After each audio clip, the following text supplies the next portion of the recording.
आदम अपनी पत्नी हव्वा के पास गया तब उसने गर्भवती होकर कैन को जन्म दिया और कहा, मैंने यहोवा की सहायता से एक पुरुष पाया है। फिर वो उसके भाई हाबिल को भी जन्मी और हाबिल तो भेड़ बकरियों का चरवाहा बन गया, परंतु कैन भूमि की खेती करने वाला किसान बना। कुछ दिनों के पश्चात कैन यहोवा के पास भूमि की उपज में से कुछ भेंट ले आया और हाबिल भी अपनी भेड़ बकरियों के कई एक पहिलौए बच्चे भेंट चढ़ाने ले आया और उनकी चर्बी भी चढ़ाई। तब यहोवा ने हाबिल और उसकी भेंट को तो ग्रहण किया, परंतु कैन और उसकी भेंट को उसने ग्रहण न किया। तब कैन अति क्रोधित हुआ और उसके मुंह पर उदासी छा गई। तब यहोवा ने कैन से कहा, तू क्यों क्रोधित हुआ और तेरे मुंह पर उदासी क्यों छा गई है? यदि तू भला करे तो क्या तेरी भेंट ग्रहण न की जाएगी? और यदि तू भला न करे तो पाप द्वार पर छिपा रहता है और उसकी लालसा तेरी ओर होगी और तू उस पर प्रभुता करेगा। तब कैन ने अपने भाई हाबिल से कुछ कहा और जब वे मैदान में थे तब कैन ने अपने भाई हाबिल पर चढ़कर उसे घात किया। तब यहोवा ने कैन से पूछा, तेरा भाई हाबिल कहाँ है? उसने कहा, मालूम नहीं, क्या मैं अपने भाई का रखवाला हूँ? उसने कहा, तूने क्या किया है? तेरे भाई का लोहू भूमि में से मेरी ओर चिल्लाकर मेरी दोहाई दे रहा है। इसलिए अब भूमि जिसने तेरे भाई का लोहू तेरे हाथ से पीने के लिए अपना मुंह खोला है, उसकी ओर से तू शापित है। चाहे तू भूमि पर खेती करे तो भी उसकी पूरी उपज फिर तुझे न मिलेगी और तू पृथ्वी पर बहेतू और भगोड़ा होगा। तब कैन ने यहोवा से कहा, मेरा दंड सहने से बाहर है। देख, तूने आज के दिन मुझे भूमि पर से निकाला है और मैं तेरी दृष्टि की आड़ में रहूंगा और पृथ्वी पर बहेतू और भगोड़ा रहूंगा और जो कोई मुझे पाएगा मुझे घात करेगा। इस कारण यहोवा ने उससे कहा, जो कोई कैन को घात करेगा उससे 7 गुना पलटा लिया जाएगा। और यहोवा ने कैन के लिए एक चिन्ह ठहराया, ऐसा न हो कि कोई उसे पाकर मार डाले।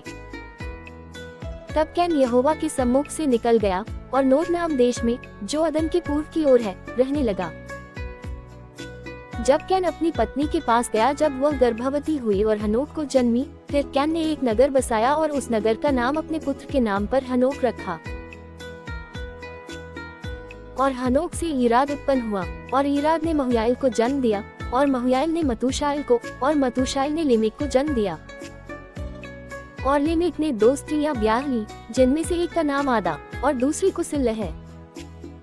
और आदा ने याबाल को जन्म दिया। वह तंबुओं में रहना और जानवरों का पालन, इन दोनों रीतियों का उत्पादक हुआ। और उसके भाई का नाम युबाल है, वह वीणा और बांसुरी आदि बाजों के बजाने की सारी रीति का उत्पादक हुआ। और सिल्ह ने भी तूबल के नाम एक पुत्र को जन्म दिया। वह पीतल और लोहे के सब धार वाले हथियारों का गढ़ने वाला हुआ और तूबल कैन की बहन नामा थी।